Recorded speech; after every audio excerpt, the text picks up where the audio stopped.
Big Boss reality show season 7 హౌస్‌లో ఇప్పటికే మూడో వారం పూర్తయిపోతూ ఉంది. ఎవరు ఎలిమినేట్ అయిపోతారు, బయట ఏం జరుగుతుంది అనే విషయాలు కంటెస్టెంట్స్‌కి అర్థం కాకపోవడంతో అమ్మాయిలు, అబ్బాయిలు తనదైన రీతిలో లవ్ పెర్ఫార్మన్స్ చేయడానికి 100% ట్రై చేస్తూ ఉన్నారు. అందులో రతిక తర్వాత శుభశ్రీ కూడా చేరిపోతుందనే చెప్పుకోవచ్చు.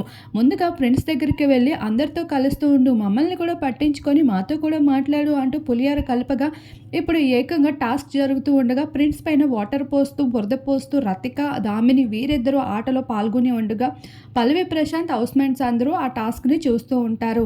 అలా పల్లవి ప్రశాంత్, శుభశ్రీ వీరిద్దరూ పక్కపక్కన కూర్చొని ఒకరితో ఒకరు ఫ్లర్టింగ్ చేసుకుంటూ కనిపిస్తున్నారు.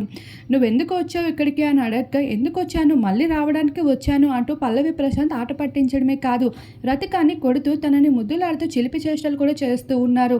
అలా వీరిద్దరు కెమిస్ట్రీని చూస్తున్న నెటిజన్స్ అయితే బిగ్ బాస్ హౌస్‌లో మరో షణ్ముఖ్ సీరియల్ మొదలైనట్లు ఉన్నారు అంటూ కామెంట్స్ షేర్ చేస్తున్నారు. ప్రశాంత్‌ని అభిమానులందరూ రైతు బిడ్డగా చూడాలనుకుంటున్నారు. కాకపోతే రతికాని చూస్తూ మురిసిపోవడం, మరొక వైపు ఎవరేమన్నా నమ్మేయడం, ఇటువంటివన్నీ చేస్తూ వస్తున్న ప్రశాంత్ విన్నింగ్ ఛాన్సెస్ ఎంతలా ఉండబోతున్నాయి అనేది మీ అభిప్రాయాన్ని తప్పకుండా కామెంట్ చేయండి.